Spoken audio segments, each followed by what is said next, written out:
You know where you are!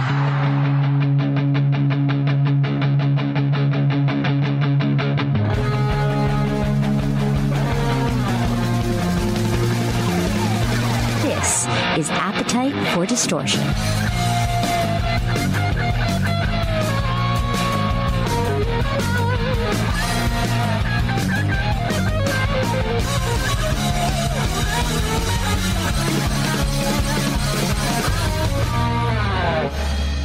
Welcome to the podcast Appetite for Distortion, episode number 447. With me sometimes, as my name is Brando, this is my co-host, Baby Brownstone. My wife, maybe she just got home. She could take him, maybe, because I was excited. I couldn't pass up this opportunity to interview Zach Myers and Brent Smith from Shinedown. He can't even contain himself.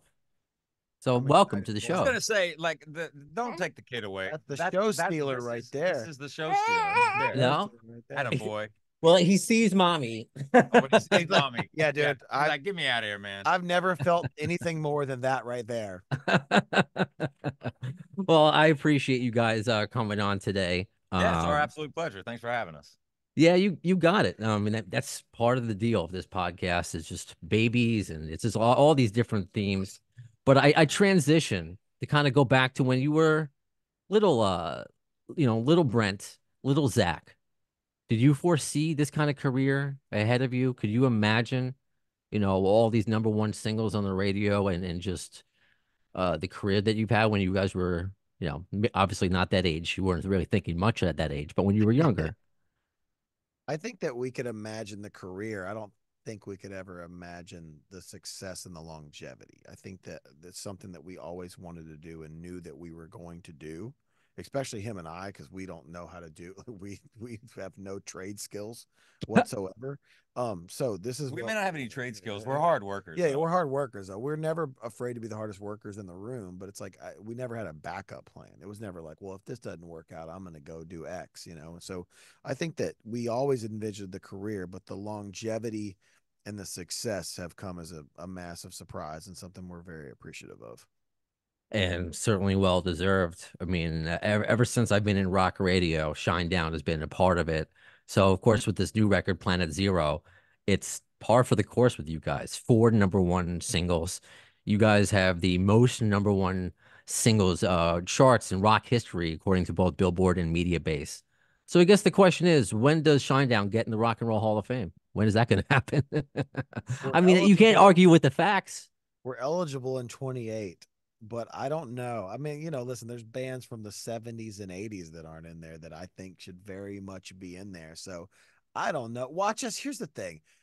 We've never been nominated for a Grammy this far in and this many number ones. And watch us get in the Rock and Roll Hall of Fame year one. Wouldn't that make the most sense of anything ever if we've never been nominated for a Grammy or anything else, but we get in the Rock and Roll Hall of Fame the first year we're eligible? I would be all down. I'm down for it. Let's go. Yeah, I think that would be hilarious. 100%. Let's go. I mean, the whole thing about that is you hear not necessarily negative stories or horror stories about that whole induction process, but at the end of the day, our number one boss in this band, we have one boss. It happens to be everybody in the audience. So, I mean, that's who we care about. We get our Grammy and our Rock and Roll Hall of Fame nomination every night when we walk on stage and there's 13,000 people out there, I love my that. Grammy. Heartfelt. I enjoy it. And Don't get me wrong. I mean, we wouldn't, we'd be happy to have the honor, but it's not something that you just got to keep your head up and keep moving forward. Yeah, we don't let it motivate us. That's for sure. I could tell that just from following you guys for over these years. It's just one of those things that got me thinking with the Rock Hall of Fame, and they always use excuses. Well, this person had these amount of hits and this and that. I mean, Shinedown has just been consistently, consistent at the top of their game. So just, I didn't know if it ever crossed your minds. One of the new songs, if you haven't been able to tell, I mean, other than Babies, I have other themes to this podcast. Appetite for Distortion, Guns N' Roses themed. Yes. Because everyone and their mother has a podcast, but I want to be a little different. And it works out perfectly because I usually use a 6 degrees of GNR bacon to make connections. But one of your 6 degrees is pretty obvious if you have the new record, a symptom of being human.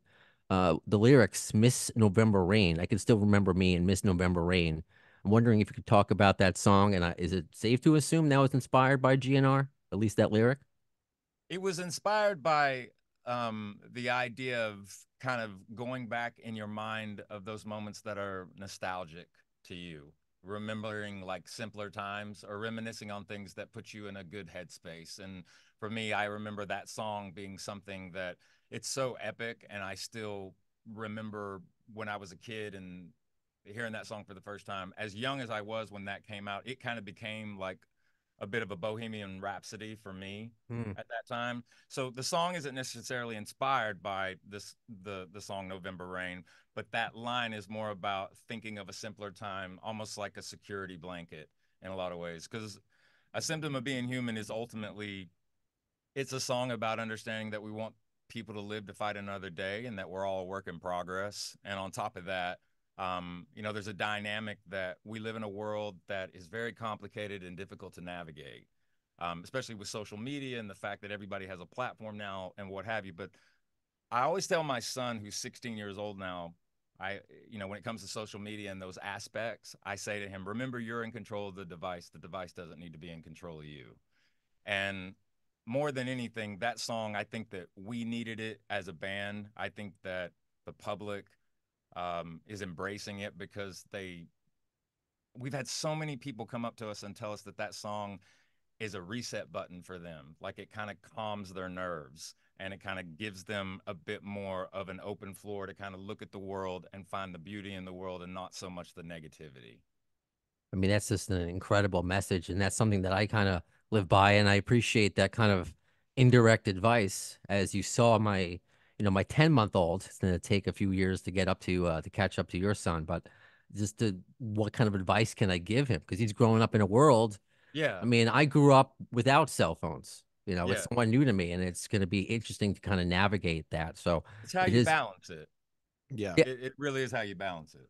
Yeah, I've got three boys, 7, 5, and 6 months. So I mean, for me, like, they're outside kids. They love fishing, and my oldest son grows his own garden and plants his own garden and tills his own garden and does all these things.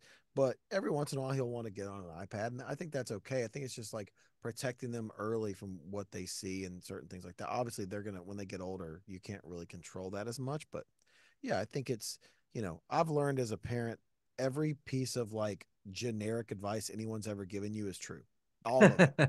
Everyone's like, goes by too fast. You're like, I don't think so. And like, yeah, it does. And like, you've never known love like this before. Oh yeah, you're right. Like, so all these things are, I tell people who are becoming parents, I'm like, man, every stupid thing anybody's going to tell you, there's truth in all of it.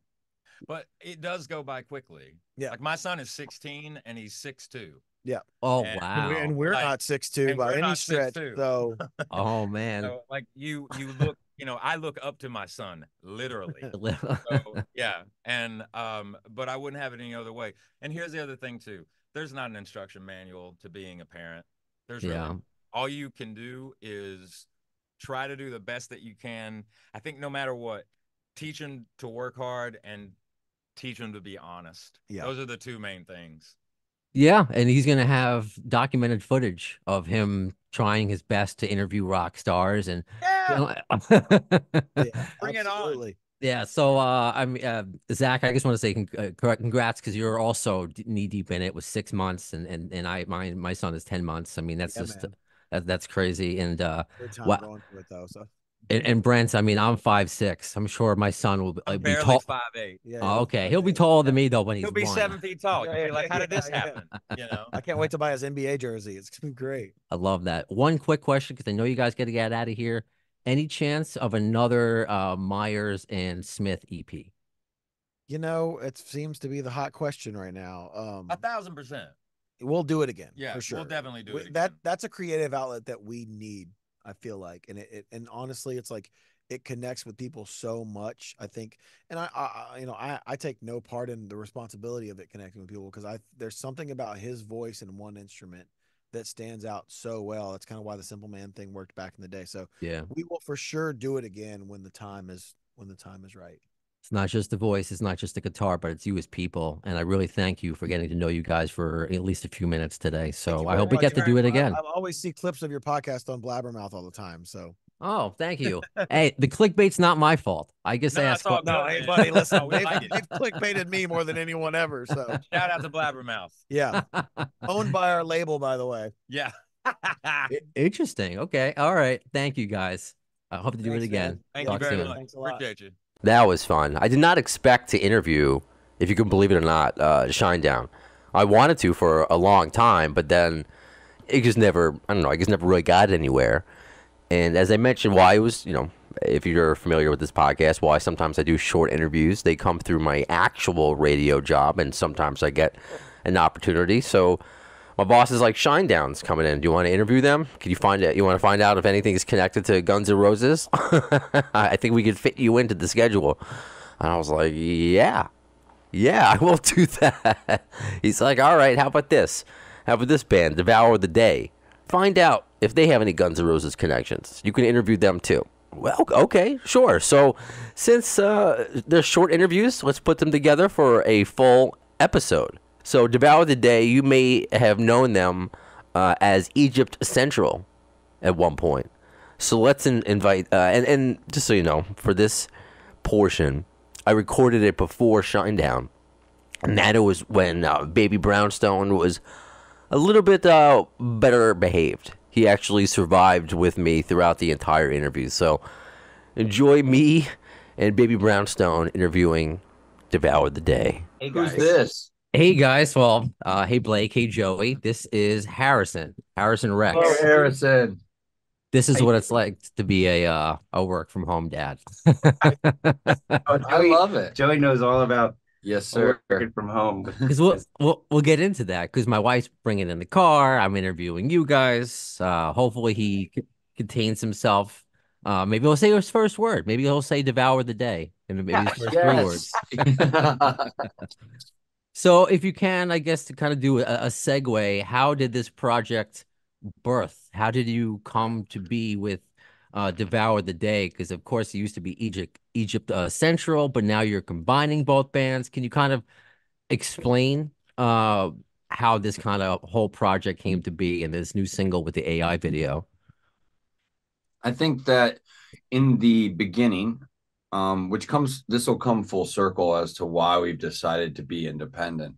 I think that when we were a younger band as Egypt Central, we were right in the thick of the music industry, especially within the rock industry, and the way that things were run and the way that a band gets signed, the deal is presented as pretty much like an ultimatum if you want a future, and you just take it regardless of what it's doing to you. But the reason why I mentioned that is that structure, that system, really after 10 years took its toll on Egypt Central. And for whatever reason, it's complicated, but the band dissolved because of that pressure, in my opinion, because of a structure that wasn't rewarding us the way that we felt, not even financially, just emotionally, that we wanted to be rewarded as artists, and we weren't having the same connection with our community. So the band broke up, and out of that birthed Devour the Day. Blake and I, as songwriters, had written a large portion of the Egypt Central music, a lot of which when we were writing, Blake would already have sung, and then John would come in and emulate what Blake had done. So it felt very natural to just keep writing the way we were writing, and then just move Blake from drums to singing, which wasn't easy. He could tell you. That was a crazy challenge, and watching my best friend go through that gave me a new respect for vocalists all the way through. And that comes full circle as to how we treat John now. Fast forward, Devour has its first top 10 hit with Good Man and kind of just burst us into a second band. But I still think working within the structure of the I guess, typical music industry, that same kind of pressure, that same kind of forcing of like, oh, you got the single, let's rush the rest of the songs, or this is the tour we want you to do, we don't care if you haven't been home in 3 months, and all that kind of stuff that just takes its toll on the artist. it did on Devour the Day as well. And then, we were in the middle of a single, our label got absorbed. All of a sudden there's, no one to help the band. It's just the same system over and over again. And then the pandemic hit. And I think that at that point we were like, we're done with this. The whole world started over. At least for this section, we're going to take back control. And so we really poured into independence and education, learning everything, every facet of the funnels of how we were making money, how things were going on. And in that process, started our own label, A Window In Records, started releasing music from both bands. And I think that the real power of what we have always goes back to our community, our fan base, their response to those songs, the millions of streams being able to accrue as a label over the last 2 or 3 years, coming into like 70 million streams on 5 or 6 songs.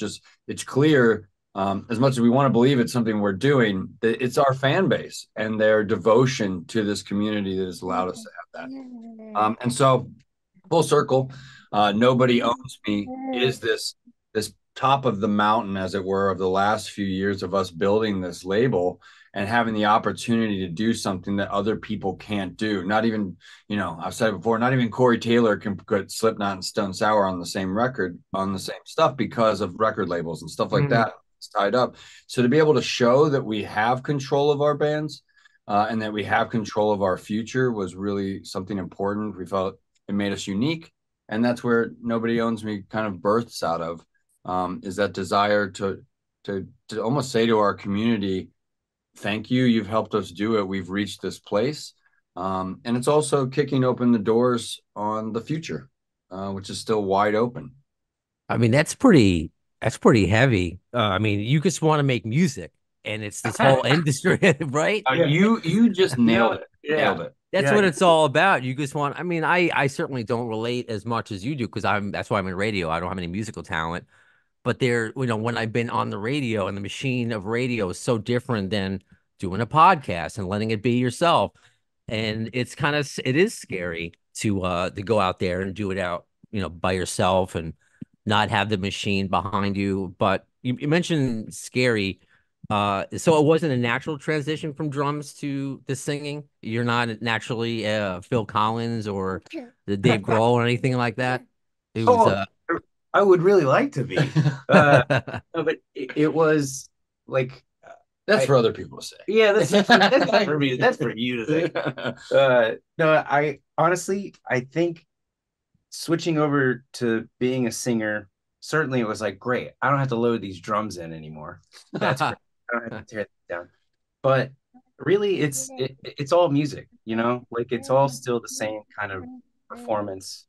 It's all rhythm based, melody based. It all feels like the same dance. However, learning a brand new instrument while you're, scheduled to go play 40,000 people festival, that's like probably the most terrifying spot. But I seriously am surrounded by the absolute best people when it comes to just supporting me and pushing me and keeping me motivated. And my best friend is also a band, so like when he can tell that I'm super stressed out, he will literally go to everybody around me and be like, Blake is stressed out, so you need to be very, very cautious. Don't point a lot. Don't everyone. No, but I'm sorry. I do have a really great support system that has helped me transition over there and made me feel really good about it all the way through. He works his butt off. Right on. No, I respect that. And in addition to just wanting to play the music, I mean, just wanting to play music with your friends, I mean, and have all this excess in there. I truly get it. I mean, we had a conversation, I think 2 or maybe a year before the pandemic hit, about, it was like a very real conversation where we asked each other, like, what do you want to do? What do you want to, what do you want to do every day when you wake up? And we both said, honestly, we just want to create, and I think it's actually, I feel really lucky that we live at a time where streaming came around, where this has given us this independence. The example you said is really, really hitting home for me, the difference of trying to deal with syndicated radio and then having the freedom of your own podcast. That's almost the identical feeling of what we've been able to do, and to see essentially our podcast grow the way it has. of the community that's built around that. It's flattering, it's empowering, and we have a lot of gratitude for those people. And so with that, as our engineer Mike, my coworker, is laughing that his radio name, by the way, Harrison Rex is his real name, but it's Baby Brownstone. That's his radio name. Baby Brownstone. Baby Brown. Because if you haven't been able to tell by the name of the podcast and my posters behind me, so with the creativity of that, with the podcast, instead of just being the Brando show or just another rock show, I have a Guns N' Roses theme. So anything with a 6 degrees of connection to Guns N' Roses. So I'm just curious, as we have a few minutes left here, if either of you either of you fans? Have you either seen them in concert? Favorite songs? Anything that Guns N' Roses related that you might have under your belt?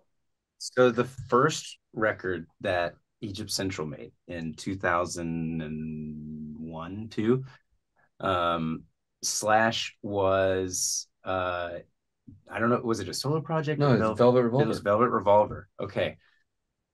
The artist that came into that studio to record before us was Slash.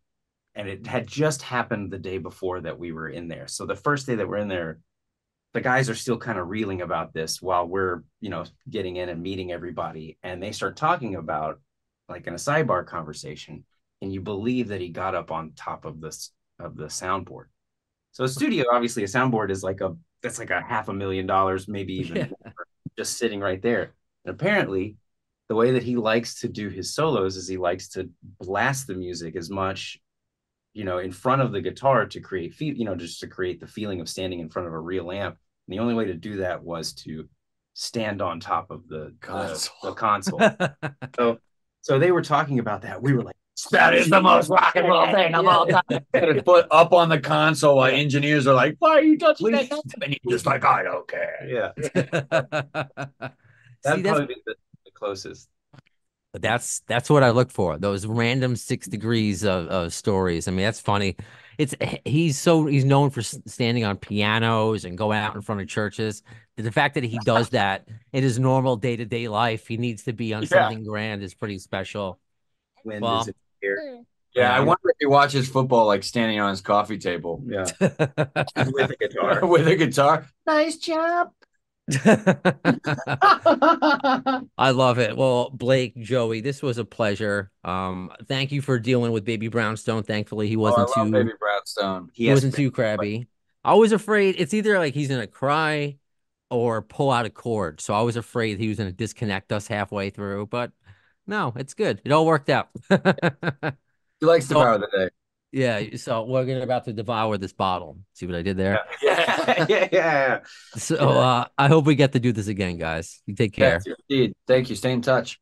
You got it. I just love these random Guns N' Roses stories that you find out from different artists. That this band, it's not like I was going to interview somebody from the Guns N' Roses world where there's a lot of the connections, but that's just a random story that they're going to remember for the rest of their lives, that they used a studio after Slash and he was standing up on the mixing board. Engineers, they do not like that stuff at all. I've worked with engineers, no food, no drink anywhere near the board. It's got to be, it's sacrilege. Millions of dollars. These things, these equipment, you can ruin millions of dollars with equipment. But I guess if it's Slash, it's okay. It's okay. So I hope you enjoyed these 2 interviews with today's episode with, of course, Shinedown and Devour the Day. What is next for Appetite for Distortion? Well, I got some buns in the oven, I guess. Well, I'm not pregnant again. But I got fuels in the fire, some names coming back to the podcast that when I first interviewed a couple names that are going through my brain, I don't want to spoil them just yet, that it was over the phone. These were pre-COVID interviews before I started doing Zoom interviews. So hopefully these 2 work out. And if you enjoyed them the first time, just the audio version, we'll get video versions of these, of some interviews. And also, just keep a lookout. We're going to start seeing promos for this. for the Appetite for Distortion website. All these years I've been wanting to do one. You'll probably get annoyed with the amount of times that I thank G. Hall from iOS Life, who did the Izzy Stradlin Dust and Bones documentary. I've just needed somebody to kind of work with to help me with this, because I just couldn't do it myself, and it just materialized, and like, yeah, we can do this year. Oh, you know what? I will tell you, one interview is coming up, and and anything can happen. Knock on wood, it shouldn't get canceled. But I got to guess that the Zoom link is sent out. Scotto is going to return for my co-host for that one, so he should be a little bit more well behaved than Baby Brownstone. But we got Jess Margera of CKY. We've wanted to get him on the podcast for a while, so when I was able to book him, I said to Scotto, I'm like, you're meant to be on this episode. Let's do it. So one of many upcoming Appetite for Distortion interviews that are going to be a lot of fun to listen to. So as I always mention, conversation continues on social media. Appetite for Distortion on Facebook, Twitter, Instagram, TikTok. Email me at theafdshow@gmail.com. Follow and subscribe on YouTube. So even when there aren't new episodes out, I'm always cutting up highlights, things that get thousands and thousands of views from interviews that I did years ago, and I just make 1-minute videos of it, and people forget about it, or it just creates conversation. So YouTube pages is always active, probably more active than the podcast, and I would say that we're pretty active as we slowly but surely approach our way towards 500. It's not yet, but I see it on the horizon, 500 episodes of AFD. So stick around for all that. When will you see these new interviews? All right. So in the words of Axl Rose concerning Chinese democracy, I don't know if soon is the word, but you'll see it.